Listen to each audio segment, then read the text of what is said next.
외부자를 찍어야 청와대 내부자가 될 수 있다. 최저임금 인상해야죠. 동일노동 동일임금 원칙을 세우는 겁니다.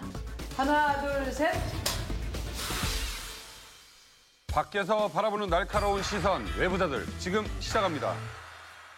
대한민국을 떠들썩하게 했던 국정농단 주요 수사가 마무리되고 있습니다. 마지막 숙제로 남았던 우병우 전 수석은 결국 특검에 이어 특수본의 수사방마저 빠져나갔죠. 자, 지난 방송에서 우리 외부자들이 이번엔 구속을 피할 수 없을 거다라고 했는데 예측과 다른 결과에 당황하셨습니까, 봉도사님? 예, 당황했어요. 예언자들이 아니라 망한 자가 됐어요. 어떻게 된 거예요? 그렇게 우리 모두가 다 예측할 정도로 분명한 사안을 뛰어넘을 정도로 검찰이 구속시키기에 좀 불편한 사안이 있었던 거죠. 아니 근데 그렇게 보기에는 예. 정말 여러 가지 뭐 수사 특검에서 받았다 그리고 또 모강돼서 이렇게 했다라고 예. 했고 수없이 많은 사람을 참고인으로 불러서 뭐 조사를 했다 예. 이런 이야기가 들렸고요. 그런데 우병우 전 수석은 가면서 기자들에게 아휴 그동안 수고 많으셨습니다. 아, 여유 하고 있더라고요. 갔습니다. 신경. 그동안 수고 많이 했습니다. 정말 이건 뭐 구속될 정도로 죄가 없는 것이냐 예. 아니면 수사가 좀 부실을 했던 것이냐 여러 의견이 나오고 두 있습니다. 가지 가능성이 있는데 하나는 법꾸라지로서 직권남용, 권리행사방해 이런 것도 증거 있는 이런 거 하면서도 법적으로 트집 잡을 만한 요소를 남기지 않은 깔끔한 솜씨가 있었거나 그렇기 때문에 특검과 검찰이 덤벼들었지만 아주 결정적인 이 부분을 잡아내는데 좀 실패한 부분이 있었을 가능성. 두 번째는 검찰이 이제 그 수뇌부까지 건드려야 되는 사안이잖아요. 그러니까 자기 식구들 건드려야 되니까. 그래서 봐주기 수사를 했던 게 아닌가. 제 몸에 칼 대는 게 이렇게 쉽지는 않았을 것이다. 그래서 사실은 최선을 다했다지만 이제 검찰의 비판을 피할 수는 없을 것 같고 이 두 가지 가능성 중에서 이문정 검사가 그 말을 하더라고요. 영장 기각은 정치 검사 때문이고 검찰은 우병우와 공범이다. 이런 말을 한 거 보니까 이분도 판단하기를 이게 전자가 아니라 후자다. 잡으려면 충분히 잡을 수 있는데 뭔가에 좀 덜미가 잡힌 게 아니냐. 이렇게 판단하는 것 같습니다. 구속영장 기각됐다 해서 우병우 씨가 무죄라는 건 아닙니다. 네. 또 구속됐다 해서 유죄라는 건 아니고요. 다퉈볼 여지가 있다는 것이죠. 어쨌든 검찰 수사 부분에 대해서는 미진하다는 지적은 나올 수밖에 없는 부분이 있습니다. 사실 작년 7월부터 11월 사이에 우병우 당시 민정수석과 김순학 검찰총장 사이에 한 12번의 전화가 있었다고 합니다. 또 안모 검찰국장과의 사이에는 160여 차례 전화통화가 문자가 있었다고 그래요. 기타 등등 검찰 간부들하고 한 1000여 차례 이상의 문자 메시지가 또 전화가 있었다고 하니까 검찰이기 때문에 조사를 하지 않았겠느냐라는 의혹이 사고 있습니다. 그런데 이 부분에 대해서는 검찰이 분명한 태도, 분명한 설명이 있어야 될 겁니다. 그렇지 않다면 검찰이 계속 불신을 살 수밖에 없는 거예요. 그러나 이제 단 하나, 사법부가 판단 여지는 남아 있습니다. 지금 직권남용 이런 부분들에 대해서. 그래서 이 부분에 대해서 좀 지켜볼 필요가 있다. 이렇게 생각이 듭니다. 저는 이 검찰이 이번에 큰 실수를 했다. 저는 이렇게 봐요. 왜 그러냐면은 국민들에게 뭐 참고인을 46명이나 불렀다 하면서 엄청나게 수사를 아주 착실하게 철저하게 하는 것처럼 보인 거예요. 그럼 국민들은 그걸 믿었고 검찰이 이제 정신을 차렸나 보다. 그랬는데 결국 그건 뭐냐면은 거의 할리우드 액션 비슷하게 검찰이 그 흉내만한 검찰 액션이었던 거예요. 국민들을 속인 거고. 저는 그 김수남 검찰총장부터 잘못됐다고 봐요. 제가 만약에 김수남 검찰총장이고 검찰에 대한 국민들의 따가운 시선을 안다면은 나부터 참고인 조사를 받겠다. 그리고 모조리 받자. 이래야지 우리 검찰이 국민의 신뢰를 회복한다. 이렇게 해서 받았어야 되는 건데 지금 보면은 검찰은 자기 식구들에게 칼을 들이대는 거를 절대로 할 생각도 없었고 하지도 않았고 앞으로도 안 하겠다는 걸 보여준 거 아니겠어요?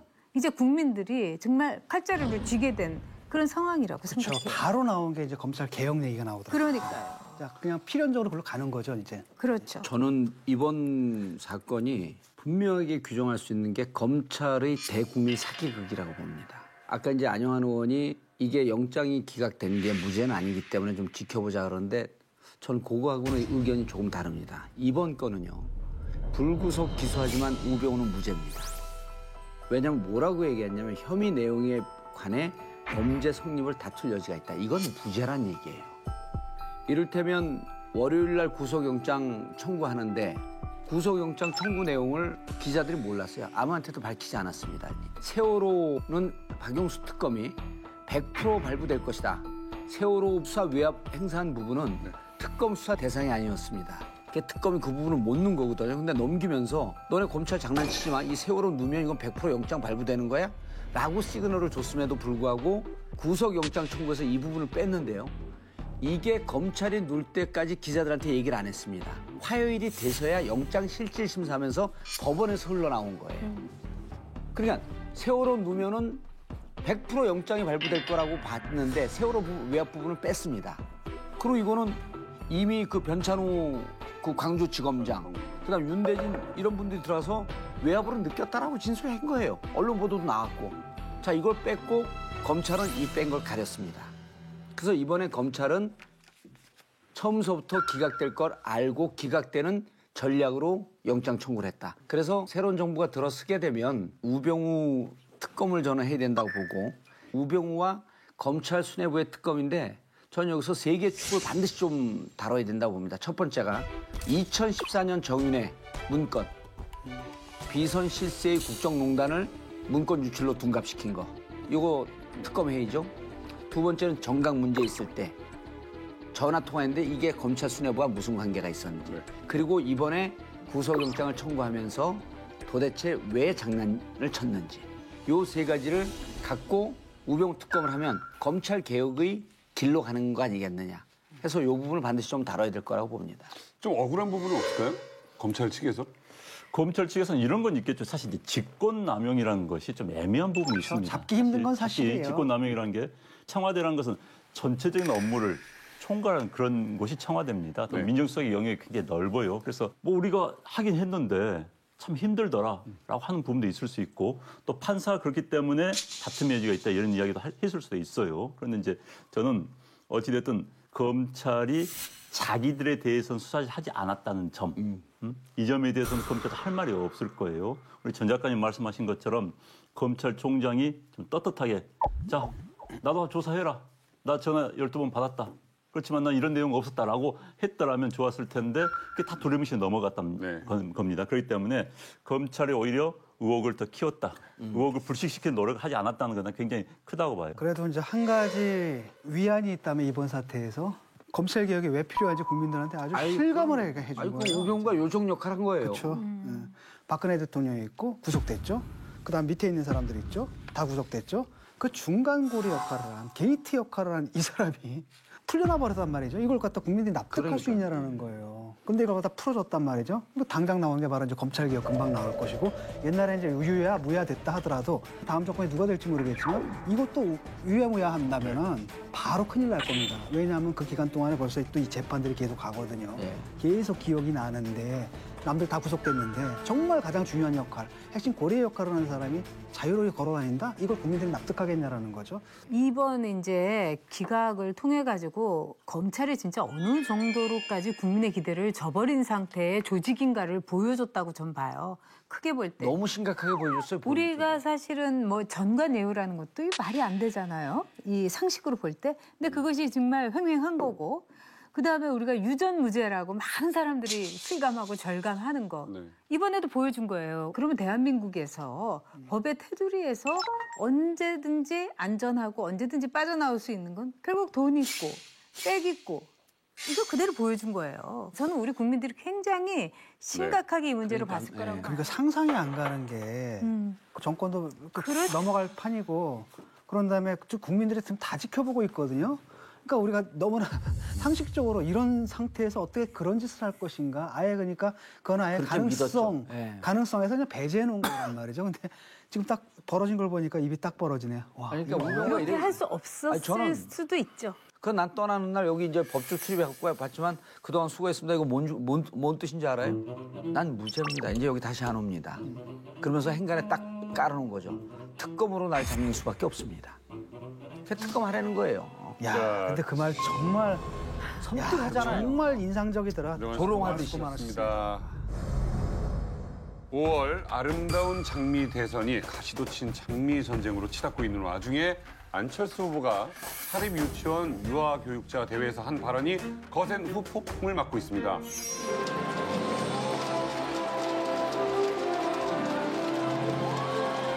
유치원 과정에 대해서는 대형 단설 유치원 신설은 자제하고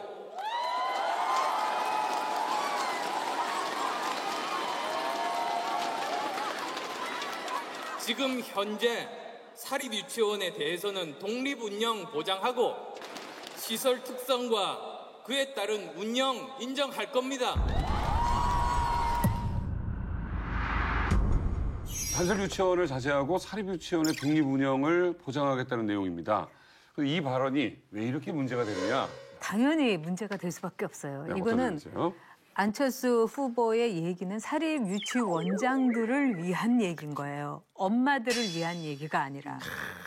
엄마들은 유치원에 아이를 보낼 때 정말 전쟁을 치러요. 말도 못했어요. 그렇죠. 막 밤새는 경우도 있고. 떨어질까? 네.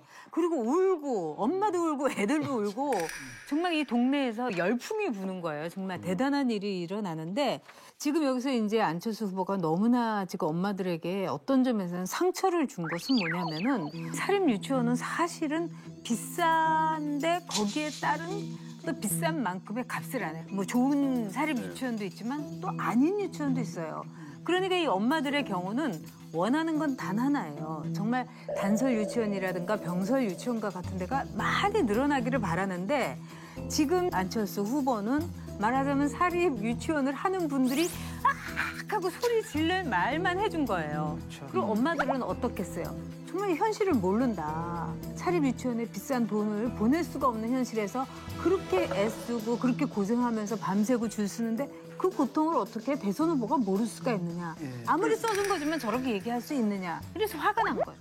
엄마들이 굉장히 화가 났잖아요. 그 이유가 있는데 그 모임 장소에 플래카드가 걸려 있는데 뭐라고 써 있냐면 국민 세금 잡아먹는 국공립 증설 중단하라. 이렇게 써 있단 말이죠. 그러다 보니까 이제 엄마들이 너무나 화가 나는 걸 어디서 알 수 있냐면 댓글 보면 알아요.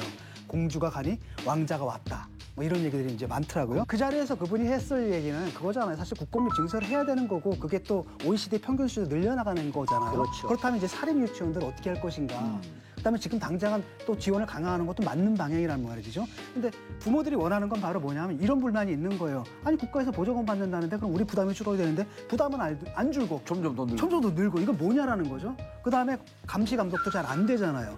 예컨대 사립을 지원한다 하더라도 그러면 그 대가로 예컨대 뭐 감시 감독을 갖다 투명하게 한다라든지 아니면 이른바 사인을 지금 법인으로 전환하는 절차라든지 이런 걸 냈어야 되는데 그것 없이 이렇게 해주겠다라고 하니까 이제 화가 났던 거죠. 그거 얘기했으면 가서 야유를 받거든. 왜냐하면 원장님들은 즉자적으로 우리에게 당장 도움될 수 있는 걸 뭔가 얘기해줘라 했는데 그 자리는요. 정책집으로 대처하고 가지 말았어야 되는 그렇죠. 거죠. 가지 말았어야 되는 자리예요. 이분이 나중에 해명을 뭐라고 그랬냐면 병설을 획기적으로 하겠다라고 해명을 했잖아요. 병설이라는 것도 국공립이거든요. 그렇죠. 이렇게 하게 되면 결국 누가 손해를 보냐면 저분들이 손해를 보잖아요. 아무래도. 사립 유치원 그런데 네. 그럼 그 얘기를 해줘야 되잖아. 그 얘기 싹 빼놓고서 당연히 이제 반발이 생길 거란 말이에요. 그 반발을 무마해야 되는데 그래서 희생양을 삼은 게 단설입니다. 근데 단설 앞에 뭘 붙이냐? 대형을 붙여요. 이게 마치 대형 그 단설 유치원이 골목 상권 장악하는 뭐 대형 마트 이런 개념으로 치는 거예요. 그러니까 황당한 거죠. 그 다음에 또 덧붙인 게 뭐냐면 운영의 독립성을 강화하겠다 이런 말을 하잖아요. 지금 현재 사립 유치원에 대해서는 독립 운영 보장하고 시설 특성과 그에 따른 운영 인정할 겁니다. 사립 유치원들도 국가 보조금을 받거든요. 받죠. 자, 문제가 되는 게 뭐냐 횡령. 그다음에 애들 뭐 학대하고 뭐 이런 거 있잖아요. 아니 그리고 애들을 그 돌려막게 하죠. 돌려막기. 30년인데 일부가 50년이라고. 예, 일부가. 그러니까 모두가 그렇지는 않지만 이런 것들이 이렇게 있는 상황 속에서 저걸 해주겠다라고 하니까 황당한 거라는 겁니다. 단설 유치원은 아예 그냥 로또거든요. 로또 중에 로또죠. 그래서 이게 완전히 꿈인데 그거는 없어. 지금 이제 이날 상황이 저도 이제 언론 보도 보고 알았는데 병설 유치원 같은 경우는 전국에 한 4,000개가 넘어요. 그렇지만 단설 유치원은 308개. 300개밖에 안 됩니다. 300개밖에 안 됩니다. 병설 유치원은 뭐 우리 시청자 여러분 모르시는 분도 계시겠지만은 초등학교 내에 있는 그래서 초등학교 교양 선생님이 관할을 하는 겁니다. 단설 유치원은 아예 독립된 딱 있죠. 그런 거죠. 그렇기 때문에 이 단설 유치원을 만들려면 하나에 한 100억씩 들어요. 정부가 쉽게 만들 수가 없습니다. 우리 학부모들이 선호를 한 이유는 무슨 이제 뭐 사립 유치원도 좋은 곳이 많습니다. 그런데 이제 현재는 국공립 유치원이 가격이 더 싸요. 그다음에 이제 자격증이 되게 4년제 대학을 나온 임용고사를 통과한 분들을 교사로 씁니다. 그런데 사립 유치원은 뭐 그런 분도 계시지만 또 임금 문제 때문에 그렇지 않은 분들도 들어와 있거든요. 그래서 이제 아무래도 교사의 질이 우수하다, 또 학비도 싸다 하기 때문에 국공립 유치원을 선호할 수밖에 없고, 게다가 단설 유치원은 단독 시설이 또 훨씬 좋아요. 그렇죠. 그래서 이걸 선호를 하는데 국가는 많이 만들 수가 없어요. 하나에 100억씩 어떻게 그렇게 만들어낼 수 있습니까? 그래서 이제 병설 유치원을 키워가는 상황인데, 그런데 이제 저는 안철수 후보가 그런 자리를 사실 자제를 해야 됩니다. 그런데 하지 말았어야 돼. 대통령 후보가 되면요, 다 올라오고 그럽니다. 그래서 대통령 선거 기간에 전국 대회를 굉장히 많이 열어요. 후보를 끌어당기기 위해서. 특히 사립 유치원 원장들은 굉장히 표에 도움이 됩니다. 유치원 원장들은 사실 지역에서 유지들거든요. 무시할 수가 없어요. 그러니까 이분들 앞에 가니까는 이해관계를 떠난 발언하기가 굉장히 어려워요. 그래서 이제 사실 안철수 후보가 이런 민감 문제에 대해서는 아예 이야기를 하지 않고 덕담을 하고 오거나 아니면 안 갔어야 되는 건데 들어갔다 전형적인 정치인의 덫에 걸린 겁니다. 저는 이제 세 분 중에 견해를 이쪽으로 이제 좀 네. 접근해서 이거 우호적으로 볼 일이 아니에요. 네. 사립 유치원이 국공립 유치원이 없을 때 우리 유아 교육에 기여한 바가 무척 커요. 그렇죠. 그리고 지금 전체 숫자는 공립이 한 4,700개, 그다음에 사립이 한 4,200개. 숫자는 비슷하지만 네. 사립에 다니는 학생 수가 75%, 그다음 공립에 다니는 학생 수가 25%입니다. 근데 안철수 후보가 이게 얼마나 민감한 문제고 우리 국가 교육에 유아 교육을 어떻게 해야 되는지에 대해서 정책이 무지했어요. 이 부분에 대해서 준비되지 않았습니다. 아주 중요한 교육 정책이거든요. 근데 가서 발언을 했어요. 그럼 발언을 했으면 제가 잘 몰랐습니다. 그리고 이 부분에 대해서 정책을 보아하니 이러이러한 것이 맞습니다. 이렇게 됐어야 되는데 뭐라고 문제였어요. 뭐라고 얘기했냐면 단설은 학부모 친화적이지 않다. 이렇게 얘기를 했어요. 자, 학부모가 제일 선호하는 게 단설입니다. 그다음이 두 번째가 병설이고. 병설. 세 번째가 사립인데 사립 중에서도 법인 사립. 네 번째가 개인 사립. 이렇게 나뉘어져 있어요. 이거는 100% 나오는 겁니다, 통계가. 예. 자, 그다음 두 번째 뭐라고 얘기했냐면 여러 가지 국가 재난 상황에 대한 대응이 어렵다. 이건 무슨 말인지 모르겠어요.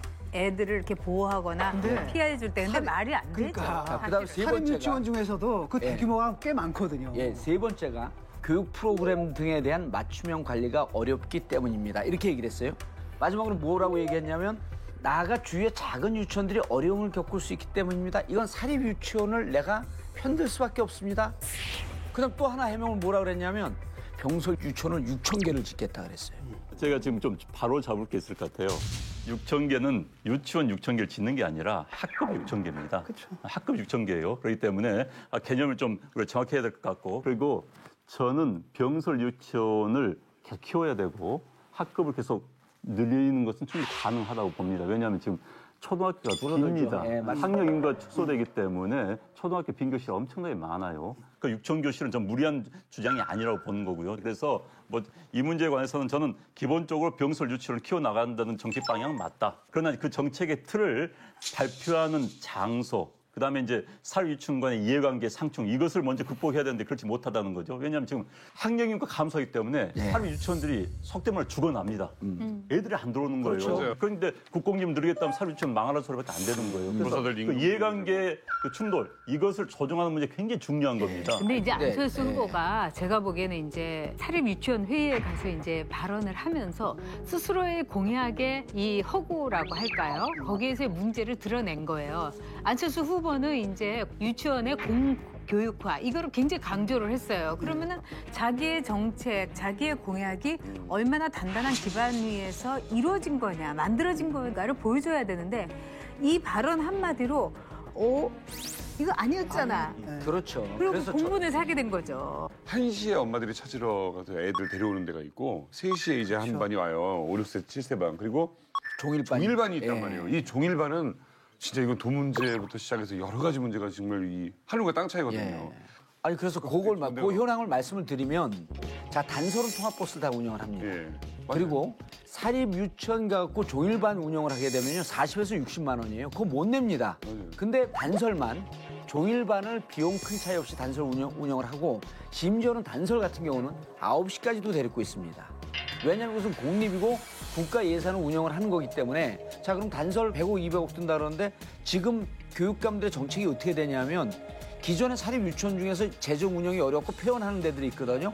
이거를 정부가 국가 예산으로 단설로 전환시키는 작업들을 하고 있어요. 네. 그러니까 이렇게 충분한 정책적 이해가 있고 길이 있거든요. 어쨌든 간에 사립 유치원에서 일하고 있는 그 교사들 임금 문제를 오히려 걱정하고 10만 들어갔으면 원만 더 올려줘도. 어땠을까라는 생각이 좀 들었습니다. 자, 그런가 하면 짧은 선거 일정에도 하루가 다르게 신조어가 등장하고 있습니다. 굿모닝, 안모닝 이란 말이 있죠. 그렇죠. 문모닝이라는 건 아주 오랫동안 박지원 대표가 아침마다 이제 문재인 대표 찝는 트윗을 하는 걸 네. 말했는데 그동안에 이제 문재인 캠프에서는 좀 여유가 있었는지 대응을 안 했습니다.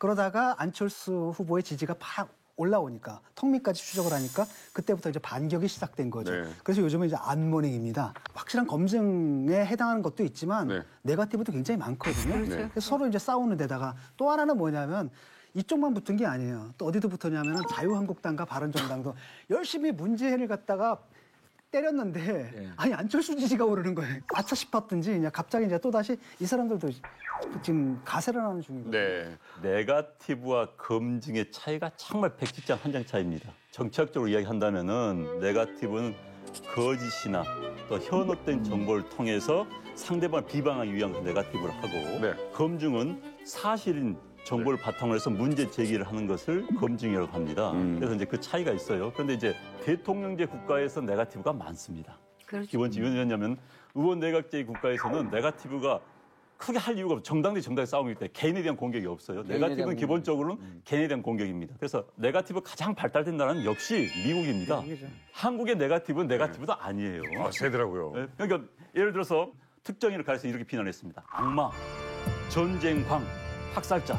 자, 이거 윤석열 대통령이 그때 이 정도면은 뭐 히틀러나 예. 뭐 스탈린 정도인데 어마무시한데요. 링컨이요, 링컨. 링컨이에요? 링컨에 대해서 옛날에?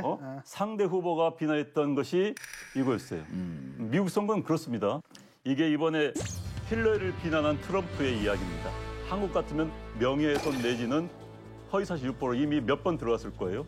그동안 힐러리가 어떻게 더러운 부자가 됐느냐. 돈이 클린턴 재단으로 막 쏟아져 들어왔다. 누구로부터? 범죄자로부터, 독재자들로부터, 외국의 적들로부터. 힐러리는 이 돈 낸 사람들하고 거래를 했다. 이제 힐러리는 FBI가 수사에 착수했다. 이것도 사실관계가 명확히 않은데 이제 했다 한 겁니다, 그냥. 뭐 이메일 그다음에 그런 것도 힐러리는 결국은 수십 년 동안 거짓말 장이고 추문에 휩싸여왔다. 이것도 우리 같으면 말이 안 되는 거죠, 거짓말이. 애매하네요. 그리고 나서 힐러리의 부패는 이제 끝났다. 왜? 트럼프가 대통령이 되기 때문에. 이제 이런 식의 광고를 하는데 이건 굉장히 약한 편입니다. 그런데 우리나라에서는 왜 이제 그 더 민감하게 반응하냐? 절교한 사람에 대해서 험담하지 말아라. 그렇죠. 이게 이제 우리 유교 문화인데. 침 뱉고 돌아서지 마라. 그러니까 그런 건데 미국은 전직 대통령인데 새로운 후보가 싸워나면 전직 대통령의 정책을 가지고 싸운 경우가 많아요. 업적이 있지 않습니까? 그 업적이 노출이 잘됐다 됐으니까. 잘못했다. 그러나 우리는 전직 대통령이 선거 후보가 나오지 않습니다. 그러면 특정 후보에 대해서 속된 말 공격할 게 없어요. 정책이 없으니까 공적이 없으니까 우리 뭐 문재인 후보, 안철수 후보 정책이나 공적을 가지고 공격할 게 없어요. 왜? 공직 경험이 별로 없으니까. 그럼 뭐냐? 개인의 역히스토리, 과거에 뭘 했다 이런 식으로 공개하다 보니까 한국 사회가 오히려 더 네거티브가 미국과 다른 차원의 네거티브가 많은 겁니다. 문재인 후보는 뭐 청와대라도 있었다고. 그러니까 이제 치지만 우리가 근데 네거티브가 효과적인 건 이런 거예요. 심리학 용어로 부정성 효과 이론이라고 있어요. 네거티브 이펙트 시어리라는 게 있는데 모든 사람들은 자꾸 부정적인 이야기에 더 민감하게 반응하고 오래 기억합니다.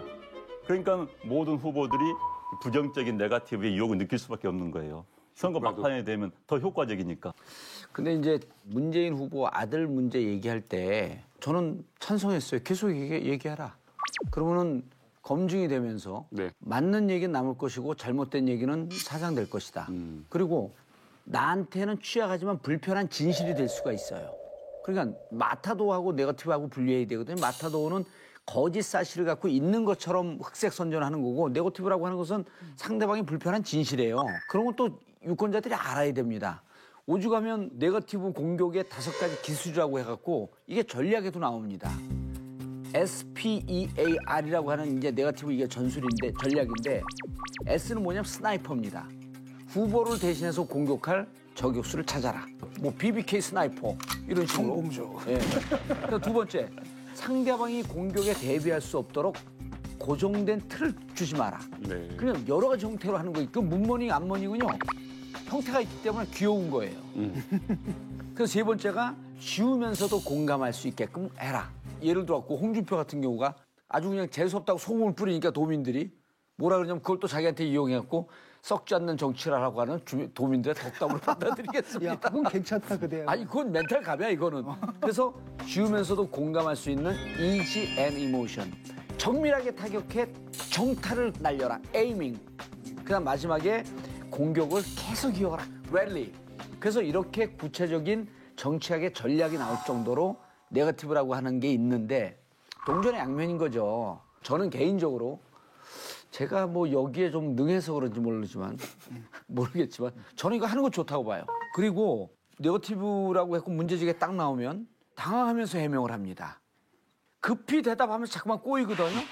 이거로 두들겨 맞든 이거로 박수를 받든 일관성 있고 잘 준비된 상태에서 좀 답변을 하면 공격하는 측에서도 잘 준비되니까 우리가 함부로 공격하면 안 되겠구나 하는 이게 되는데 공격하고 답변하면 재밌어요. 막 얼토당토하게 답변을 하니까. 그래서 저는 후보들이 이런 것에 대응하는 것을 좀 더 정치적으로 성숙하게 대응하는 이 기술도 난 좀 키울 필요가 있다고 보는 거예요. 무조건 이겨라. 선거에서 이런 이야기 했어요.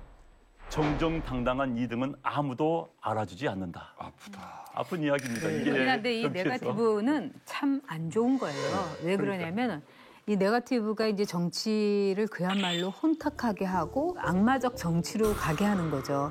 그래서 네거티브를 이렇게 하게 될 경우에는 이거는 언제나 이미지 폭파 작전이라고 보면 돼요. 유권자들로 하여금 호감을 갈 수 있는 면을 완전히 폭파시키는 거예요. 근데 여기서 이제 후보 쪽에서 아주 생각을 해야 될 것은 뭐냐면은 자꾸 네거티브가 나올 때 거기에 대해서 해명을 매우 일관성 있게 해야 돼요. 근데 이제 이해창 후보 같은 경우는 이 신검에 이제 도장이 안 찍혔다. 그런 문제를 비롯해 갖고 뭐 의사들 얘기하고 있는데 이게 왔다 갔다 하니까 국민들이 김대엽의 그 주장에 더 귀를 기울이게 되는 거예요. 왔다 갔다 하기 때문에. 그리고 이제 문재인 후보 같은 경우도 처음에는 50만 원에 주고 샀다. 그러다가 나중에는 뭐 1,000만 원, 2,500만 원을 빌려줬는데 뭐 또 그거를 갚는 과정에서 이러면서 자꾸 얘기를 하게 되면 뭐가 되냐면 우리가 크레파스를 가지고 자꾸 덧칠을 하게 되면 결국 까맣게 돼요. 홍 도사님. 예. 그 안철수 후보의 딸 재산 문제를 가지고 이제 의혹이다. 그래서 막 예. 들어갔는데 뭐 1억 1,000만 원 정도와 2만 달러짜리 자동차다. 가장 핵심적 문제는 뭐냐면 재산 문제에 대해서 미적거렸어요. 그러니까 이거 왜 3년 전에 했던 거를 지금 재산 공개를 안 하지? 그리고 독립가구라고 하는 것은 해외 유학을 갔어도 이것이 결혼해서 분가한 것을 독립가구라고 하는 것이지 그렇게 자기가 해외 유학 가 있는 건 독립가구가 아니라고 보는 사람이 있는가 하면 그 독립가구로 인정해야 된다. 이게 양설이 있는데 문제는 뭐냐면 마치 감추는 듯한 자세를 보였단 말이에요. 좀 들어오라는 거 아니에요? 들어와? 네. 아, 그건 아니었던 것 같아요. 재산 문제에 대해서는 근거 자료도 안 나왔어요. 주장만 있습니다, 지금도. 재산이 이렇게 있습니다라고 하면 재산 목록, 그다음에 재산이 형성되는 과정도 주장이거든요. 그래서 이 부분에 대해서는 말끔하진 않아요. 이 문제는 네? 자료 제출하면 끝나는 문제예요. 그렇죠. 자료 그냥 제출- 기다리면 돼. 네. 이해건도 이거는 검증할 만하잖아요. 왜냐 직계 가족의 재산 문제거든요. 그렇죠. 요건이 있잖아요. 일단 자기 소득이 있을 것, 그다음에 세대 분리가 될 것. 그런데 자기 소득이 있다라고는 합니다. 근데 세대 분리가 됐는지 안 됐는지 요건 좀 애매모호한 부분이 있기 때문에. 유학생의 경우는 세대 분리를 쳐요. 그러니까 예를 들어서 그게 아니다. 안 된다라는 또 견해가 있잖아요. 그렇죠. 그렇기 때문에 거기에 대해서는 검증이 있고 그다음에 저쪽에서 해명을 했죠. 그다음에 그 해명을 갖다가 그 물증으로 자료 제출하면 되는 제출하면 거예요. 이게 간단하게 끝나는 문제입니다. 이제 안철수 후보는 앞으로 더 많은 이야기가 나올 겁니다. 1, 2에 오르고 한 게 얼마 안 되지 않았기 때문에 타켓트가 되지 않았던 겁니다. 민주당이 그동안 이게 뭐야 하면서 내 공격하겠죠. 그런데 공격한 것 중에는 어이없는 것도 있을 겁니다. 뭐 이런 말 있어요. 유권자는 증오하나 언론은 사랑하고 그다음에 후보자는 필요한 것. 특히 이제 언론이 문제입니다. 사실은 자, 검증이냐 네거티브냐 저는 몇 가지 단어가 떠오릅니다. 조폭, 표창, 취업, 상속, 선의, 1+1, 상황 뭐 등등 이런 단어들이 있잖아요. 이렇게 뭔가 검증되고 이렇게 화제가 되는 게. 자, 그렇다면 문재인 후보를 향한 3D, 오지 공격에 대한 얘기를 해보겠습니다. 그 업계에서 쓰는 용어가 있는데 그 용어를 그 식으로 읽지 않는다는 거는 좀 생소하다는 뜻은 분명히 되는 거죠. 그런데 이제 저는 3D가 아니라 3D로 읽은 것까지는 좋은데 저는 그럴 때 좀 소탈하게 제가 이렇게 읽다 보니까 3D라고 했습니다. 이러면서 웃으면서 넘어가야 되는데 그거를 오지라고 끝까지 또 고집스럽게 그걸 읽는 걸 보고 이 양반이 좀 용량이 그렇게 생각보다는 크지 않는 것 같다. 좀 여유 있게 유머러스하게 넘어가면 좀 어떨까? 유머 좀 있으면 좋겠어요. 그러니까요. 그러니까- 대통령 후보가 예. 이 3D 그러니까 이제 프린터를 3D라고 하는 거는 조금 깨긴 깨죠. 그러니까 이게 완전히 이게 유치한 거잖아요. 이게 뭐 하는 짓입니까? 그래서 결국은 또 한글학교까지 나왔어요. 맞아요. 완전 이거야말로 진짜 현실 코미디다. 그러니까 안철수 후보가 이제 뭐가 자부심이냐, 난 그 업계에 있고 IT 쪽은 내가 빠삭하다라는 그 자신감을 내세웠고 쉽게 말하면 거대한 프레임이 있어요. 어떤 프레임이냐면은 나는 적폐청산이 아니라 미래를 보고 있다. 미래는 4차 산업혁명이다. 그 중에 한 부분이 3D 프린터다. 그래가지고 이런 생각을 읽고 요걸 갖다 살짝 얹으려고 시비를 건 겁니다. 그러니까 이걸 딱 보니까 야 이게 뭐냐 너무 유치하다. 그리고 솔직히 4차 산업혁명에 대해서 나는 안철수 후보가 뭐 대단히 알고 있다고 보지 않거든요. 자, 홍준표 후보의 거침없는 발언, 창의력은 대단하시다는 생각이 듭니다. 아니 왜 그런 말 관심을 있잖아요. 성격이 운명을 만든다고. 이거는 홍준표 후보의 스타일이 이렇게 될 수밖에 없는 거예요. 우리 전 작가님 좀 첨부하자면은 성격, 앤드 이제 트럼프 흉내 좀 내는 거 아닌가. 스트롱맨 흉내를 좀 내는 게 아닌가 싶어요. 근데 기본적으로 본인 성격이 좀 그렇지 않나 싶어요. 아니 근데 난 막 던지는 것 같은데 알고리즘이 다 있어요. 그래서 전략적으로 계산되면서 던지는 게 있고 네. 또 어떨 때 보면 실수로 던지고 난 다음에 나중에 알고리즘 맞추고 만들어. 이 중이 동시에 있어요. 저는 분명한 계산된 전략은 갖고 움직이는 사람이라고 봐요. 예, 그건 그렇죠. 저는 이분이 이제 사실 그건 그래요. 그 트럼프 흉내 내는 것도 있지만은 사실 그 정치인으로서 검증된 거는 그 스나이퍼 노릇 하는 거거든요. 근데 그 스나이퍼 노릇도 옛날에 하던 방식이에요. 그 쌍팔년 방식. DJ 스나이퍼였잖아요. 그러니까 그러다 보니까 이제 공약도 준비가 안 되어 있고 공약도 없어요. 빈 곳으로 남은 게 굉장히 많습니다. 그러니까 할 수 있는 게 그거밖에 없는 것 같아요. 도덕의 개념, 선악의 개념을 다 털어내면 나는 캐릭터는 홍준표가 제일 좋아요. 시원하게 하고 그다음에 좀 솔직하고 그다음에 이제 옛날에 이제 제가 몇 번 그 방송 진행하면서 그 인터뷰를 하잖아요. 그럼 그 보통 정치인들 빼는 사람들 많아요. 그런데 아니라 그냥 속에 있는 말 그냥 있는 그대로 하니까 정말 인터뷰할 때 정말 좋더라고요. 근데 이런 홍 거죠. 후보는 네. 지금 목표가 명확해요. 그렇죠. 네. 대선에서 물 건너는 이겨가지고 거죠. 대통령이 되겠다는 게 아니라 얼떨결에 들어온 자유한국당을 확실하게 접수를 해가지고 이번 선거에서 자기의 포지션을 잡아서 당을 홍준표 당으로 만들겠다. 이런 목표밖에 없어요. 청와대 내부자 후보를 한층 더 날카롭게 검증하기 위해 마련한 대선 주자 청문회. 장미 대선의 주인공이 결정되는 그날을 단 3주 남겨둔 오늘 또 한 명의 후보가 외부자들을 찾아왔습니다. 모시겠습니다. 어서 오세요. 들어오지 말래니. 안녕하세요. 반갑습니다. 아이고, 안녕하세요. 예. 아이고, 안녕하세요.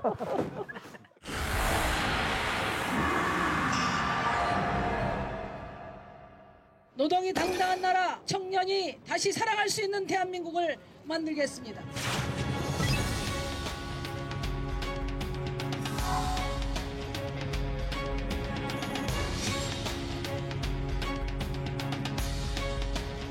평등하고 정의로운 대한민국 만들고 싶습니다. 여러분 함께 해주시겠습니까? 푸근한 미소 뒤에 강한 카리스마를 감춘 원조 센 누나 모두까기 인형 진중권 교수가 대한민국에서 유일하게 까지 않는 단 한 사람. 정의당의 심상정 후보입니다. 시청자 여러분들께 인사 부탁드립니다. 네, 안녕하세요. 정의당 대선 후보 심상정입니다. 제가 예전에는 누가 부르질 않아가지고 좀 시간이 많았습니다. 그런데 본선 가까우니까 뭐 여기저기서 부르는 데가 굉장히 많아요. 네. 그런데 외부자를 찍어야 청와대 내부자가 될 수 있다. 그래서 제가 오늘 모든 일정을 조정하고 오늘 왔습니다. 외부자 시청자 여러분께서 책임져 주십시오. 아, 이거 저도 모르게 박수가 나와요. 예. 우리 외부자들하고는 어떻게 연이 좀 있으십니까? 있죠. 근데- 특히 우리 전 의원님 뵐 때 제일 반가웠어요. 네. 굉장히 오랜만에. 그렇죠. 예. 아, 예전에는 그렇게 뭐 친하지는 않았을 것 같은데. 아니요, 약간- 그렇지 않았어요. 예, 예. 그 우리가 17대 국회 때 여자들끼리 만나는 공간이 있습니다. 국회 내에. 목욕탕이 있어요. 목욕탕이. 깊은 속살까지 다 아는 사이입니다. 그러니까 아들 얘기도 하고 또 그 안에서 이제 우리 법안 얘기도 하고 뭐 세금 문제도 얘기하고 정말 그랬는데 얘기가 참 잘 통했죠. 우리끼리. 네, 그렇습니다. 네. 그래서 우리 전 의원님하고는 그때 뭐 당은 다르지만은 네. 우리 둘이 뭐 소통하는데 아무 지장이 정말 없었습니다. 잘 됐어요. 그러면 저 요즘 이렇게 뵈니까 어떠세요? 그 전과 좀 다른 점이 있다면? 외부자들 통해서 이렇게 뵈면서 대한민국 정치의 변화를 존재로서 설명해주고 계십니다. 그런 생각 많이 했습니다. 이번에 심상정 후보가 참 나오셔갖고 제가 참 기쁜 거예요. 왜냐하면은 여성 대통령의 정말 우리가 참담함을 봤는데 여성 후보가 그래도 딱 굳건하게 지키고 있어가지고 제가 아주 든든해요. 예. 저쪽에 계신 분은 지금 약간 외모가 바뀌었을지 모르겠는데 알아보시겠습니까? 예. 며칠 전에 그 우리 봉도사님 프로그램에 저를 초대해 주셔서 아, 그러세요? 그때 회포를 다 풀었기 때문에 그렇습니다. 짧게 어떤 분이라고 소개를 하실 수 있겠습니까? 심상정 의원. 저평가 우량주. 그러니까 이거 제대로 된 평가가 오게 되면 내부자들 돼서 정봉주 사면시키지 않을까. 시키시는 거 지지 처리합니다. 가끔 전화를 하세요. 저한테 1년에 한 두세 번을 하시는데 전화만 하고 끊을 때는 뭐냐면은 정말 궁금한 게 있을 때 본인이 뭔가 일을 쓸 때는 만나자고 하세요. 예를 들어 내가 당대표를 출마를 해야 됩니까? 말아야 됩니까? 라고 질문을 하는데 이미 결심을 하고 나오셨어요. 나도 궁금해요. 아니 정말 의견을 들어 나오신 거예요? 아니면 저를 왜 불러내신 거예요? 남사친이라는 말 있잖아요. 오밤중에 새벽에 전화해도 누가 의심하지 않는. 너무 서글픈 관계다. 아니 그런 꼭 책 같은 분이에요. 그러니까 마음속의 양식.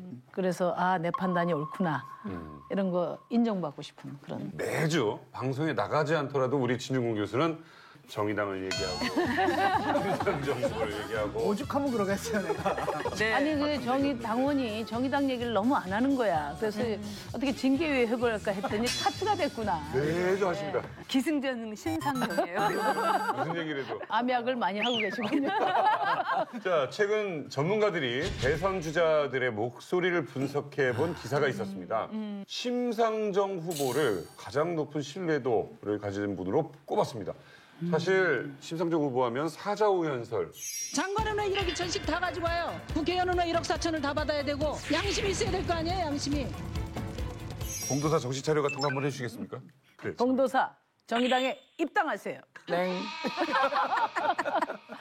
먼저 외부자들 공식 신고식부터 시작해 보도록 하겠습니다. 손잡아 게임이라고 하시죠. 이렇게 다 접는 분이 벌칙을 받게 되는. 다 같이 오른손을 들어주십시오. 자, 먼저 우리 진 교수님. 자신이 연예인 닮았다고 생각하시는 분 접어.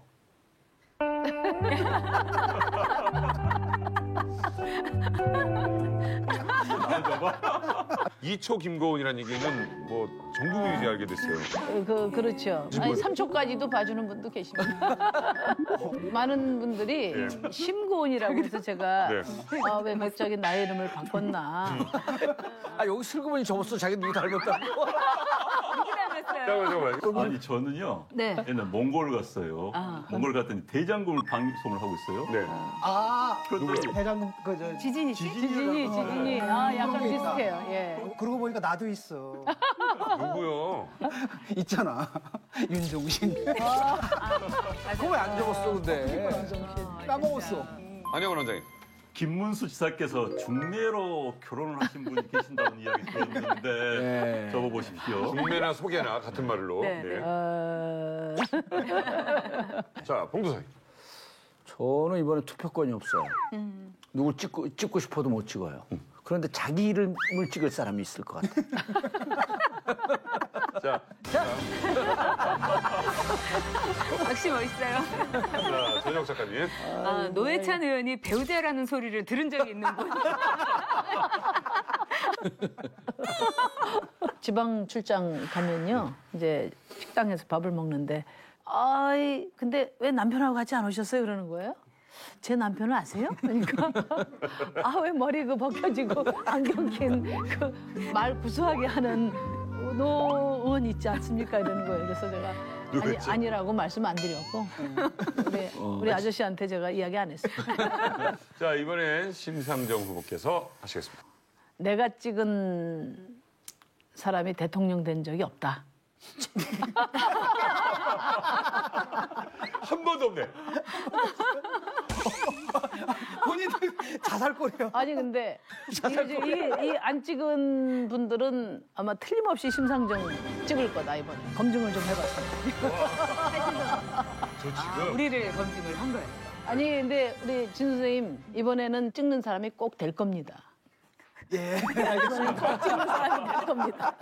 자, 근데 어쨌든 마지막에 자폭을 하셨기 때문에 자살골이에요 이게. 네네네. 5개를 다 적게 되신 겁니다. 자, 그래서 이제 벌칙이 있는데요. 제가 벌을 받는 겁니까? 그렇죠. 고르셔야 돼요. 자, 본격 청문회에 앞서 최근 핫 이슈에 대한 심상정 후보의 생각을 들어보는 시간을 가져보도록 하겠습니다. 한 그 후보의 공약이라는 게 그 후보의 모든 정체성을 나타내는데 여성으로서의 정체성은 저는 매우 중요하다고 생각해요. 네. 근데 지금 일본군 성노예 문제 굉장히 큰 이슈가 되고 있어요. 특히 최근에 시간을 달리는 소녀, 이제 이 저작자가 지금 83살이거든요. 근데 이 사람이 아주 정말 망언을 한 적이 있어요.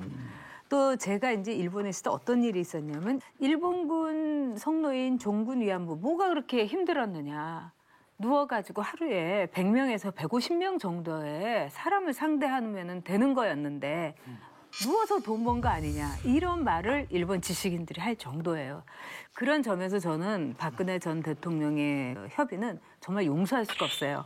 자, 여성 대통령으로서 이 문제 어떻게 해결하실 거예요? 과거를 감추고 싶은 정치가들이 합의한다고 역사를 덮을 수 없다고 저는 생각합니다. 역사는 기억해야 되거든요. 그래서 제가 작년에 그 대정부 연설 때 국회 소녀상을 세우겠다. 먼 훗날 일본의 젊은 정치 지도자가 와서 무릎을 꿇을 때 한일 간의 진정한 화해가 이루어질 거다 이렇게 말씀을 드린 적이 있어요. 이게 반인륜 전쟁 범죄잖아요. 그러니까 인권 문제는 국제적으로도 당사자주의를 원칙으로 하는데 지금 할머님들이 살아계신데 단 한마디 사전 협의도 안 했단 말이에요. 그런데다가 불가역적인 결정이다 이렇게 했어요. 우선 이제 합의 파기를 공식 선언하겠습니다. 이미 국민들이 파기를 했습니다. 10억엔 돌려줘야죠. 마음 같아서는 이 합의를 주도한 윤병세 장관을 포함해서 같이 보내버렸으면 좋겠어요. 저도 충격이었어요. 시간을 달리는 소녀. 네. 그건 저도 참 감명 깊게 본 애니메이션이거든요. 그런데 그 작가가 저렇다면 도대체 일본사에 뭔가 문제가 있지 않나? 원래 스즈이 야스타카라는 사람이 이제 문제가 되니까 자기가 이렇게 댓글을 이렇게 황당하게 달면은 어떤 반응이 궁금해서 했다.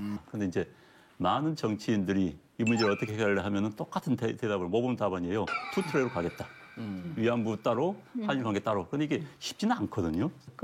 많은 어려움이 있을 겁니다. 그렇지만 쉽고 어렵고의 문제가 아니라 그렇게 해야만 되는 쉽지 않다 이렇게 이야기하는데 저는 사실 이 한일 위안부 협정에 미국이 많이 작용을 했지 않습니까? 근데 미국은 인권과 민주주의를 앞세우는 나라입니다. 그렇기 때문에 이 반인륜적 전쟁 범죄에 대해서 인권을 지키고자 하는 우리 대한민국의 그 노력에 대해서 함부로 부정하지 못할 것이다. 그러니까 대한민국의 지도자가 그런 확고한 의지를 가지고 되돌려 놓을 수 있다. 저는 그렇게 봅니다. 사실 미국이 설득해야 할 때거는 한국이 아니라 일본이잖아요. 그렇죠. 네. 그걸 좀 분명해야 될 것 같아요. 자, 인간 심상정에 대해서 좀 더 파고 들어보는 심상정의 yes or no. 지금부터 제가 드리는 질문에 곧바로 yes 또는 no로 답하시면 됩니다. 예를 들어 나는 진심으로 김고은과 닮은 것 같다. 예. 정확히 예스라고 해주셔야 돼요. 네. 예스. 밥도 빨리 주셔야 됩니다. 네. 질문 드립니다. 나는 최초 여성 대통령이라는 타이틀을 빼앗겨 억울하다. 예스.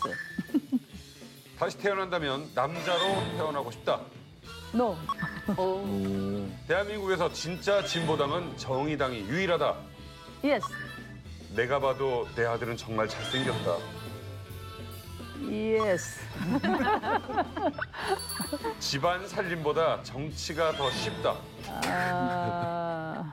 3, 2, 예스.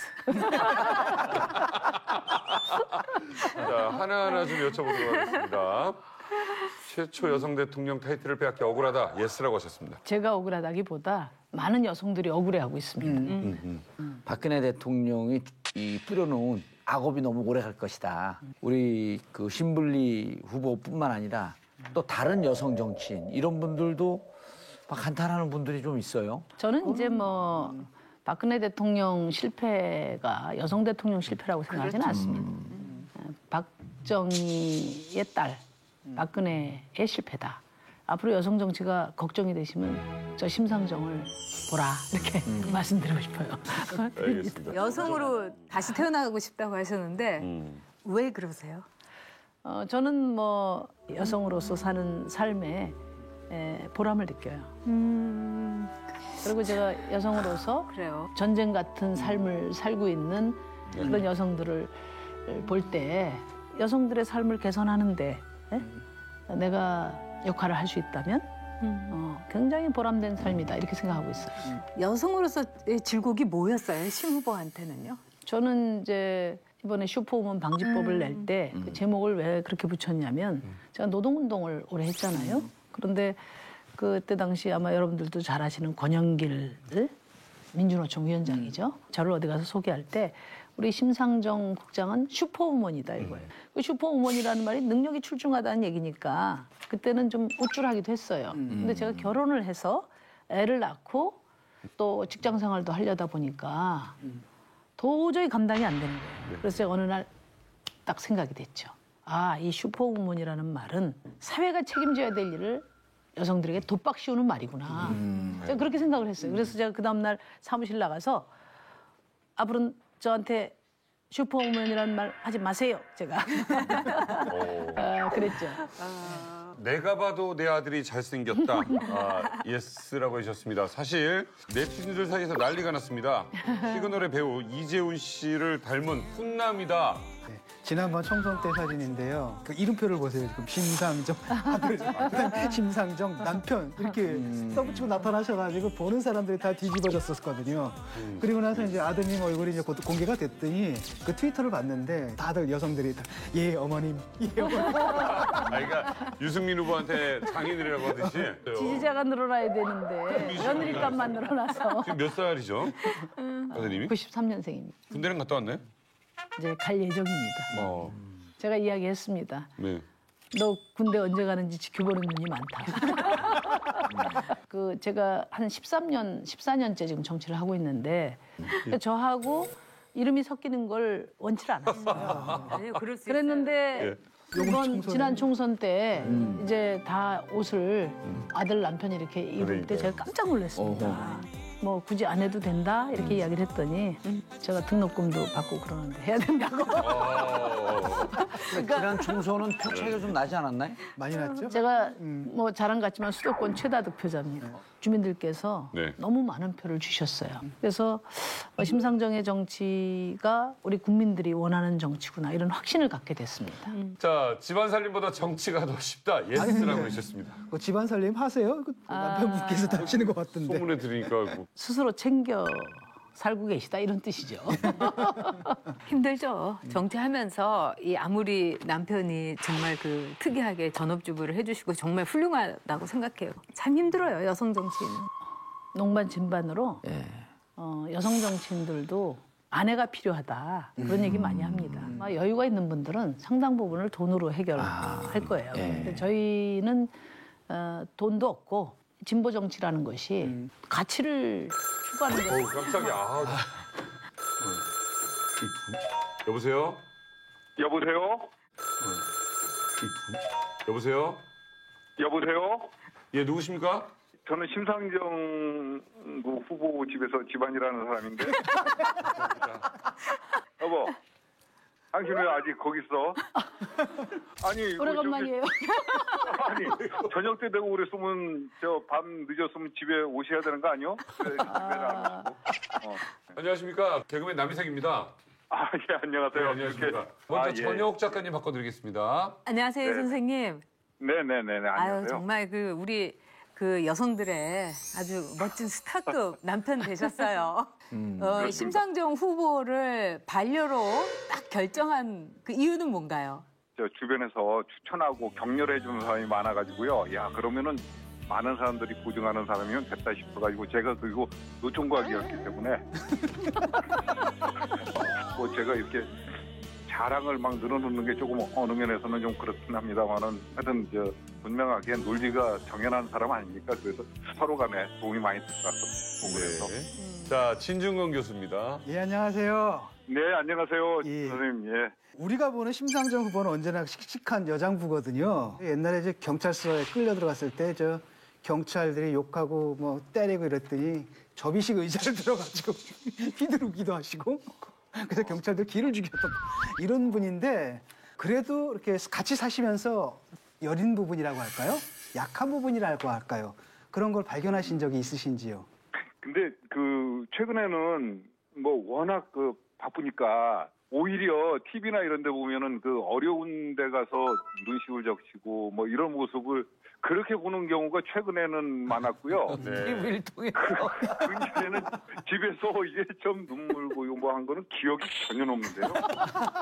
이제 만약에 심상정 후보가 대통령이 된다면은 청와대에 들어가시게 됩니다. 그래서 이제 외국의 여자 정상의 배우자들 보면은 엘리자베스 2세 영국 여왕의 남편 필립 공 같은 경우는 항상 이런 이야기합니다.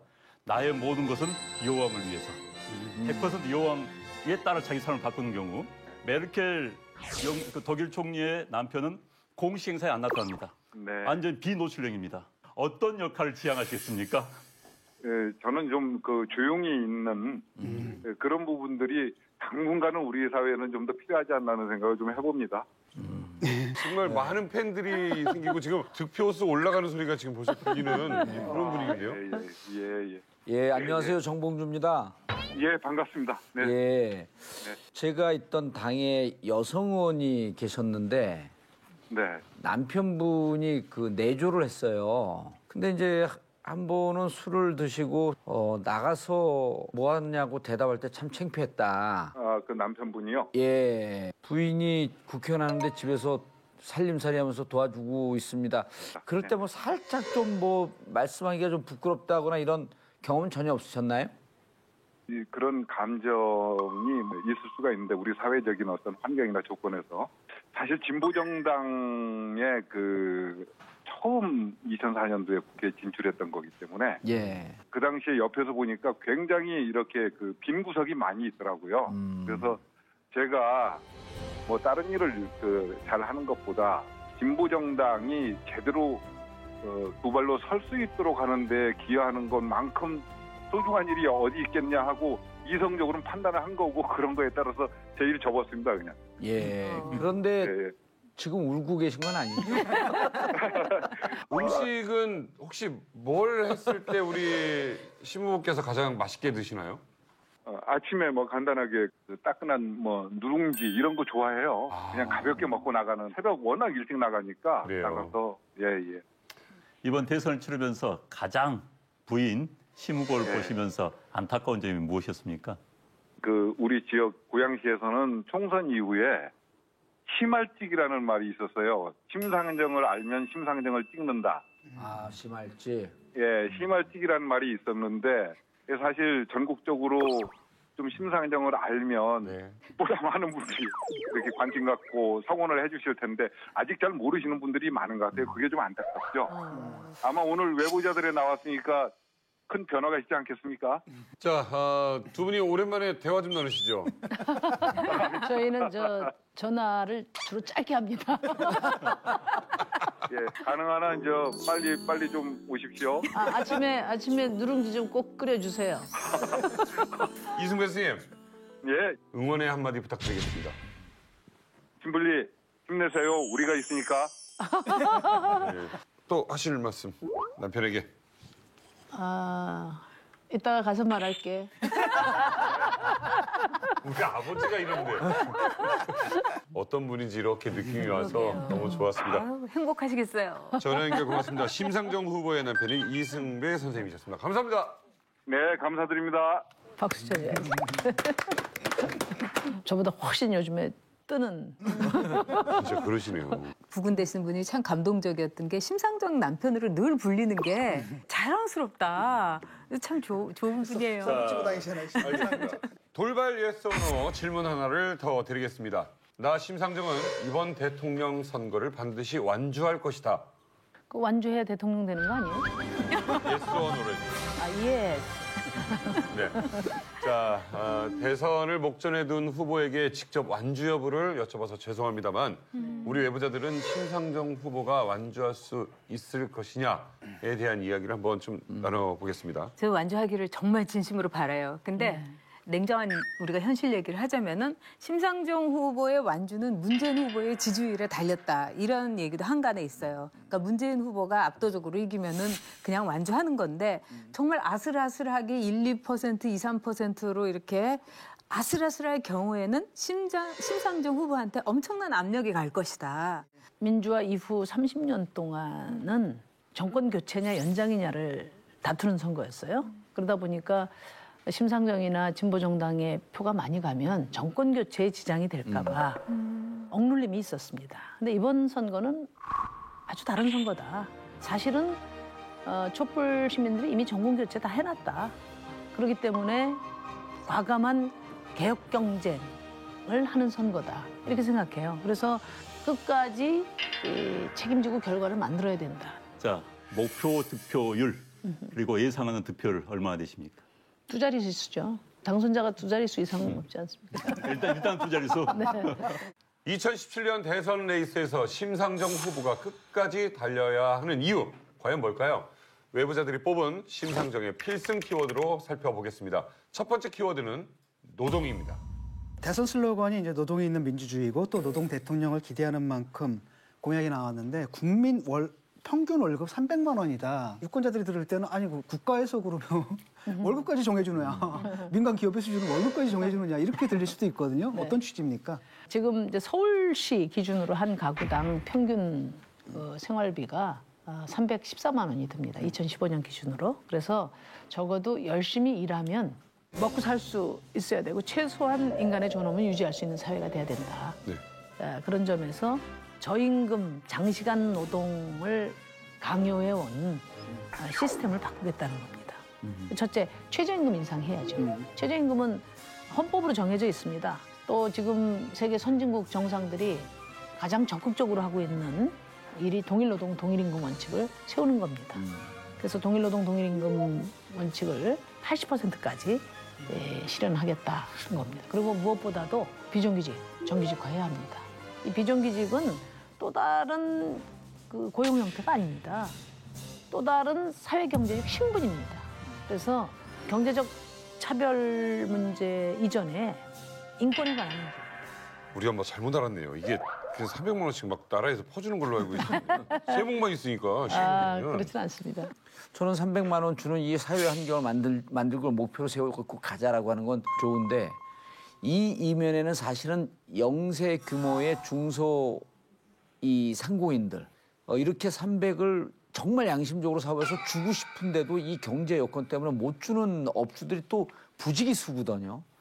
이런 거를 좀 같이 고민해서 가줄 때 좀 설득력이 있지 않겠냐. 이런 네, 아주 좋은 문제 제기신데요. 예. 다른 후보들도 이제 최저임금 1만 원 인상 공약이 다 따라왔습니다. 근데 다른 후보들과 저의 차이는 구체적으로 그 비용을 누가 대고 어떤 방법으로 할 건가가 제 공약에 구체화돼 있다는 겁니다. 첫째로는 우선 이제 우리나라 중소기업들이 대체로 하청기여라돼 있죠. 그리고 뭐 하도급으로 연결돼 있고 그래서 이 비용은 기본적으로 대기업 원청 그리고 뭐 프랜차이즈 같은 경우 본점에서 사회적 책임을 다해야 된다. 근데 어떤 방법으로 하냐?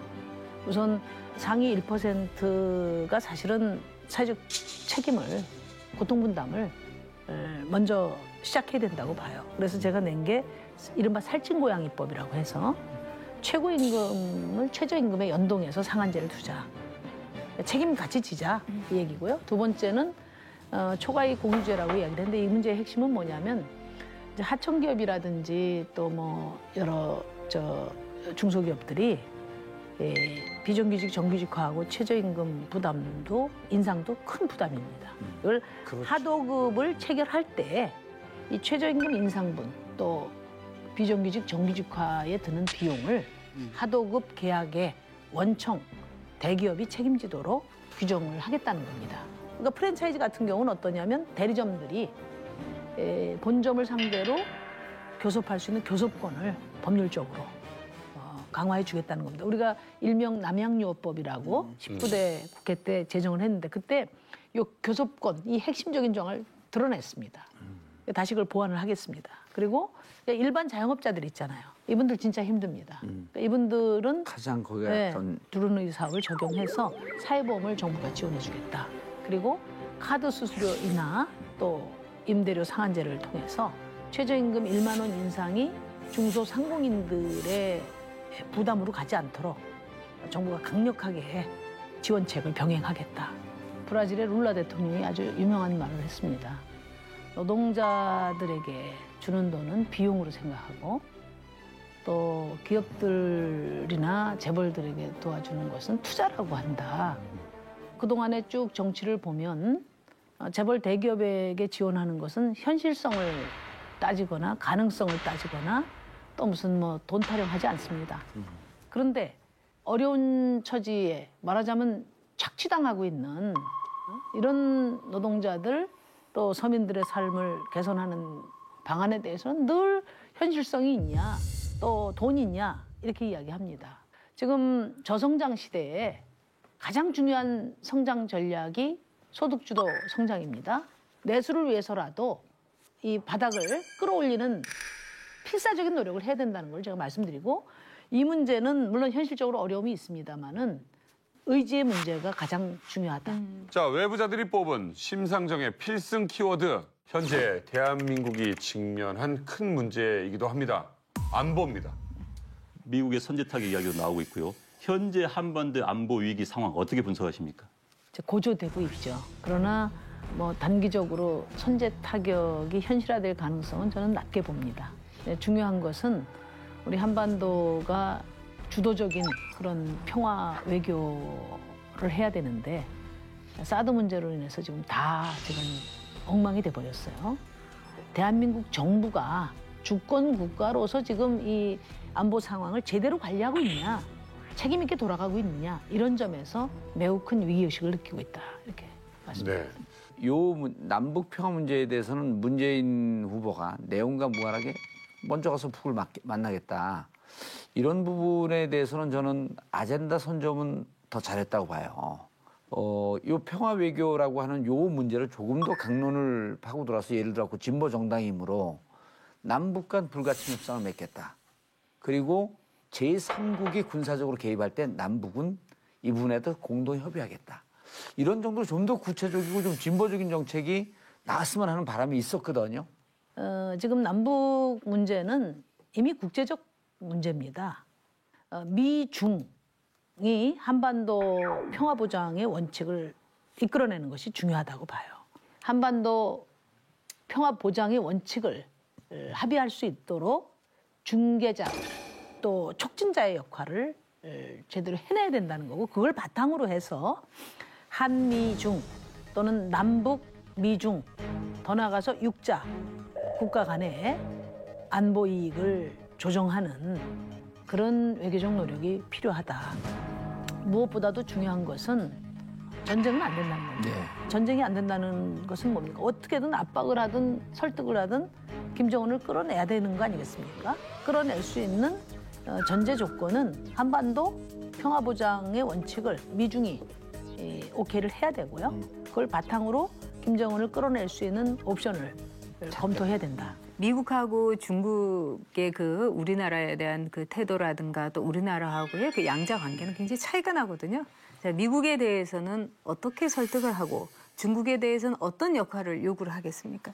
우리가 가장 우려하는 것이 네. 이 한반도 문제가 당사자인 남북을 배제하고 미중 강대국 간의 이익을 조정하는 식으로 취급될 가능성, 이것이 저는 가장 큰 그 우려라고 봅니다. 그렇기 때문에 다음 대통령은 한반도 문제에 대해서 확고한 신념을 가지고 외교를 할 수 있어야 된다 이렇게 생각하거든요. 최근에 이제 한미동맹 이야기 많이 하는데요. 제가 사드를 반대하니까 한미동맹 그럼 무시해도 된다는 거냐 이렇게 이제 반문을 하시는 분이 있는데 저는 한미동맹은 우리에게 매우 중요한 안보적 자산이다. 그런데 중요한 건 뭐냐면 미국의 국익과 한국의 국익이 같지 않습니다. 그리고 대한민국의 정치 지도자는 대한민국의 국익을 가지고 동맹국 간의 협력을 도모해야 되는 거죠. 대한민국이 주권국가로서 자기 국익을 따지는 민주적 절차를 진행하겠다는 것을 미국이 전 반대할 이유가 없다고 봅니다. 주권국가로서의 절차를 통해서 확정된 최종 결론이라면은 네. 중국이든 미국이든 전 충분히 설득할 수 있다고 봐요. 자, 외부자들이 뽑은 심상정의 필승 키워드 마지막은 복지입니다. 그 각 후보마다 뭐 여러 가지 복지를 내놓고 있습니다. 우리 진중권 교수님. 예. 오랜만에 말을 합니다. 저랑 생각이 같은 분이 나오시니까 제가 할 말이 없어요. 너무 행복해하세요. 아니 패널은 가만히 있는 거야. 공조 패널 말을 가로막는 거 아니야. 그 후보마다 그 여러 복지 정책을 내놨는데 굉장히 닮은 부분도 있고요. 조금씩 다른 부분도 있는 것 같습니다. 문재인 후보 같은 경우에는 아동수당을 도입하겠다. 그리고 기초연금을 30만 원으로 인상을 하고요. 지급 대상을 80%까지 확대하겠다는 공약이고요. 안철수 후보 같은 경우에는 아동수당의 소득별, 계층별 차등 도입이에요. 그리고 모든 노인에게는 기초연금 20만 원을 지급하겠다는 공약입니다. 그리고 홍준표 후보는 전면 무상 보육을 소득 수준에 따라서 5단계로 차등 지원하겠다는 공약이고요. 유승민 후보는 3세 미만의 양육수당을 인상하고 초중고 자녀 한 사람당 10만 원의 아동수당제를 도입하겠다. 그리고 우리 이제 심상정 후보께서는 20에서 25세 청년 대상 1인당 1,000만 원 지급하는 청년사회 상속제를 도입하겠다 하셨습니다. 청년사회 상속제는 참 의미가 있다고 생각해요. 그리고 그 가운데서 특히 복지시설에서 18살이 되면은 그냥 사회에 맨몸으로 나오는 그런 청년들에게 사회가 너희들을 걱정하고 있고 너희들을 배려한다. 이래서 2천만 원을 이렇게 지원하는 문제는 저는 너무너무 훌륭한 공약이라고 생각해요. 그리고 제가 그 문제에 대해서 늘 마음 아파했는데 바로 그거를 우리 이제 심상정 후보가 콕 집어서 공약으로 만들어져서 저는 굉장히 기뻤어요. 지금 이제 워낙에 뭐 어느 자식은 평생 쓸 수도 없는 그런 큰 돈 상속받고 어떤 사람은 가난을 대물림 받지 않습니까? 그래서 이 수조론이 우리 청년들을 절망시키는 그런 아주 중요한 그 배경이 되고 있어요. 그래서 상속증여세라는 게 있습니다. 우리. 네. 이 상속증여세를 매기는 그 취지가 기회균등이에요. 네. 그렇다면 상속증여세로 걷어들이는 1년 세수를 청년들에게 n분의 1로 상속시켜주자는 겁니다. 근데 이제 올해 것을 기준으로 해보니까 한 1,000만 원 정도씩 한다. 이런 얘기고요. 아까 얘기한 것처럼 부모 없이 큰 양육시설 큰 이런 그 청년들에게는 2,000만 원씩 기초자산을 형성해 주겠다. 이런 얘기입니다. 우리 아들내미가 20살 되기 전에 했어야 됐는데. 그러게 말이에요. 그런데 이제 역으로 말하면은 모든 청년이 주어진 게 타당한 것인가? 응? 어디 부잣집 자식이 1,000만 원 줬을 때 유흥비를 탕진할 수도 있는 거고 정말 가난한 학생한테는 엄청난 큰 재산도 있을 것인데 그런 점을 고려했다면 좋았을까 하는 생각 하나 하고요. 청년 병사들에게 최저임금 수당의 40원 준다는 것 좀 100% 찬성이고 좀 높여야 된다 생각합니다. 정말 국방의 의무를 다하고 있는데 병장 월급이 한 19만 원밖에 안 돼요. 20만 원이 안 돼요. 그런데 우리나라처럼 군인들 월급 짜게 주는 나라가 없습니다. 맞습니다.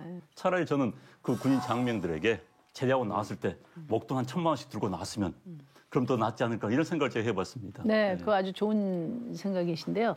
우선 이제 일률적으로 다 1,000만 원 주면 이재용 아들도 주냐. 근데 제가 말씀을 안 드렸는데 클로우백 제도를 여기 결합시켜 놨습니다. 그렇죠. 예. 그래서 그 있더라고요. 일정액 이상의 상속을 받은 아이들은 이제 나중에 일괄 지급하고 나중에 세금으로 환원하는 거죠. 물론 그 부분은 이제 그 기준을 어떻게 할 건가는 조금 더 봐야 되고요. 그다음에 이제 두 번째로는 군인들 제대할 때 1,000만 원씩 오히려 만들어주는 게 좋지 않냐. 그거 저희가 적극적으로 검토를 했었습니다. 검토를 했었는데 그거보다는 조금 더 보편적인 정책이어야 되겠다. 왜? 이것은 이제 1,000만 원 가지고 뭐 수조론이 다 해결될 수는 없지만은 그러나 앞으로 우리 사회가 적어도 출발선을 동등하게 해나가겠다는 강력한 전사회적인 그런 메시지와 의지를 확인하는 그런 공약이 돼야 된다 이렇게 생각했습니다. 제가 네. 얼마 전에 이제 목동의 동물병원을 갔는데 강아지를 입양하게 됐어요. 근데 제가 해달라는 것도 아니고 나는 우리 이제 식구 같은 애가 오는데 5%를 DC해 준 거예요. 그래서 이름이 오디예요. 예. 근데 지금 이렇게 보다 보니까 이번에 심상정표 동물법 이런 얘기가 좀 있더라고요. 네, 있습니다. 뭔 얘기예요, 그게? 그러니까 1,000만 원씩 주는 겁니까? 아니죠. 사료값이라고? 우선 이제 반려동물을 이제는 이제 복지의 관점에서 봐야 된다. 그런 큰 패러다임의 변화, 철학의 변화가 있어야 되고요. 물건이나 막 이런 게 그렇죠. 아니고. 지금은 이제 물건으로 돼 있습니다. 현재 민법에 예. 권리를 가진 이제 일종의 윤리적 생명체로 주체가 윤리적 주체로 이제 이렇게 규정하자는 거고요. 네.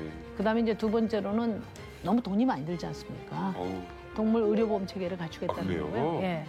세 번째는 이제 지금 반려동물이 죽으면은 현행법으로는 쓰레기 봉투에 넣어서 버리게 돼 있어요. 맞아요. 그거는 그게 우리가 합법이더라고요. 받아들일 수가 없는 거 아닙니까? 그래서 동물 화장장을 만드는데 이에 대한 규제가 전혀 없어요. 그러니까 이 부분에 대해서도 환경적 피해가 없으면서도 네. 동물의 존엄을 잘 지킬 수 복제만. 있도록 네. 공공 동물 화장장을 네. 앞으로 만들겠다.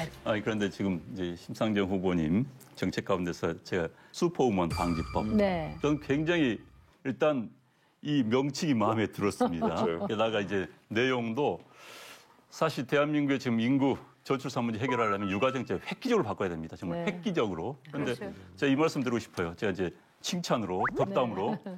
세종대왕의 정책이 가장 뛰어난 정책이다. 육아정책에 관한 한. 아유, 사실 감사합니다. 세종대왕께서요. 관노들 하죠. 우리 지금 노동자들이에요. 관노들의 출산 휴가를 원래 7일밖에 안 됐어요. 일주일. 세종대왕이 처음에 딱 100일을 줬습니다. 야, 이 불쌍한 노비들 위해서 100일을 줘라. 하다 보니까 세종대왕이 갑자기 또 마음이 변하신 거예요. 야, 낳은 다음에 100일이 아니라 낳기 전에 얼마나 힘들겠냐. 한 달 더 줘라. 그래서 130일을 주신 거예요. 세종대왕께서. 세상에. 예. 그런데 이번에 120일 주셨죠. 그러니까 세종대왕 다음이라 한 겁니다, 제가. 그다음에 이제 세종대왕께서는 우리나라 이제 남성들 출산 그 휴직 문제도 상당히 배려를 하셨는데 세종대왕께서는 야, 남편들도 고생한다. 한 달 동안 휴가를 또 줘라. 노비들이 여자 노비는 130일, 남자들은 한 달. 출산 휴가를. 출산 휴가를. 그런데 그 이후에 가장 제가 획기적인 정책이라고. 상정대왕이시네요. 육아를 위해서 정부가 많은 인프라를 제공하지만 최종적인 아이들 그 케어는 결국 부모가 해야 되는데 아빠도 육아에 참여할 수 있어야 돼요. 근데 아빠들이 애들 키우기 싫어서 안 하는 게 아니라 회사에서 눈치 봐야 되고 승진에 지장이 있단 말이에요. 그래서 저는 16개월 육아 휴직 중에 최소한 3개월 이상은 부부 의무제로 두겠다. 아빠가 최소한 3개월 이상은 의무적으로 육아휴직을 해라. 그리고 이것을 실현시키기 위해서 이걸 잘 지키는 기업에게는 뭐 조달청에 입찰할 때 가산점을 준다든지 세무조사를 면제해 준다든지 강력한 그 어드밴티지를 주고 그리고 이걸 안 지키는 데는 강력한 페널티를 주고 이렇게 해서 실현 가능한 제도를 이번에 이제 안을 만들었고요. 제가 몇 년 전에 네덜란드를 한번 방문을 했는데 거기 가보니까 여성들이 가방 메고 직장 다니고 남편들이 육아휴직을 많이 하더라고요. 너무 행복한 표정들이에요. 그래서 처음에는 이 나라 남자들이 왜 이렇게 쿨하지? 그리고 제가 물어봤어요. 그랬더니 그 나라는 아빠가 육아휴직을 하면 승진에 인센티브를 주게 돼 있거든요. 제가 이번에 거기까지 나가려다가 참았어요. 왜냐하면 잘 참으셨어요. 아니 이제 더 하셔도 돼요. 너무 하는 것 같아요. 좀 참았습니다. 그래서 일단은 3개월 이상 의무 육아휴직을 하는 거죠. 그게 핵심입니다. 2750년이면 이대로 가면 한반도에 사람이 살지 않습니다. 아니 이거 사실은요 그러니까. 경제 문제예요. 복지 문제라고 흔히 생각하는데 맞습니다. 경제 문제. 지금 다들 심상정 후보님께 동화된 건가요? 아니 그건 아니고 거의 제가 원래 좋아하는 것 같습니다. 아니 저는 심 후보님 찍기로 했어요. 투표권이 없어서 그렇죠. 자, 지금까지 심상정 후보를 모시고 대선 주자 청문회를 진행해봤습니다. 여쭤보겠습니다. 심상정에게 대통령이란? 촛불이죠. 촛불이다. 네. 이번 대통령 선거는 촛불이 만들었습니다. 그래서 다음 대통령은 지금 촛불의 열망을 받아 안아야 된다. 명확해서 좋습니다. 네. 정치는 명확해야 됩니다. 그런데 아주 명확해서 본인의 소신을 명확히 밝힐 수 있어서 참 좋습니다. 네. 정말 대한민국 정치 발전을 위해서 진보 정당이 조금 더 확장됐으면 좋겠어요. 심크러쉬부터 심블리까지 넘치는 매력을 느껴보는 시간이었습니다. 그럼에도 불구하고 아직까지 표를 망설이는 분들이 있을 수 있죠. 그분들에게 한마디 하신다면요. 네, 60년 기득권 정치에 한몫한 것이 될 사람 밀어주자. 그런 투표 관행이었다고 생각합니다.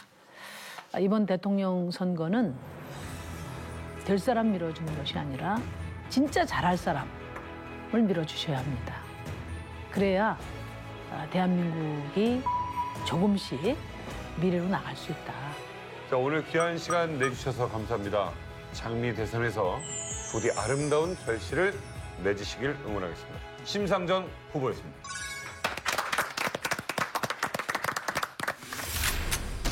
자, 벌칙. 첫 번째, 홍준표 후보와 단일화. 두 번째, 김문수 전 지사에게 전화해서 사랑해라는 소리 듣기. 세 번째, 걸그룹 댄스 따라하기. 네 번째, 외부자들 중 한 명을 어부바 해주기. 지난번에 프로그램에서 어부바를 한번 하다가 며칠 고생했어요. 걸그룹 댄스 하겠습니다. 와, 예시를 해줘야지, 예시를. 대박. 걱정을 못해줬어 미안해 친구를 만나느라 샤샤샤샤 만나긴 좀 그렇고 미안해 이게 따로따로 놀아야 돼, 따로따로. 따로따로 놀아야 돼. 이거는 같이 놀면 안 돼요. 자, 다음 동작 갑니다. 자, 갑니다. 자, 갑니다. 만나긴 좀 그렇고 샤샤. 미안해 친구를 만나느라 샤샤샤 좀 이따 연락해 박수 보내주시죠. 아, 정말. 아니, 같은 춤을 봤는데 이렇게 뿌듯한 표정을. 안무도 한번 하셨잖아요. 네. 평소에는 볼 수 없었던 모습이거든요. 아니에요. 제가 예능 체질이 상당히 있어요. 너무 좋아해요. 이번 대통령 선거는 촛불이 만들었습니다. 이제 과감한 개혁을 통해서 새로운 대한민국이 나가야 합니다. 노동이 당당한 나라, 청년들이 다시 사랑하는 대한민국, 저 심상정이 만들겠습니다. 찾아오면 안 돼요. 외부자들 파이팅!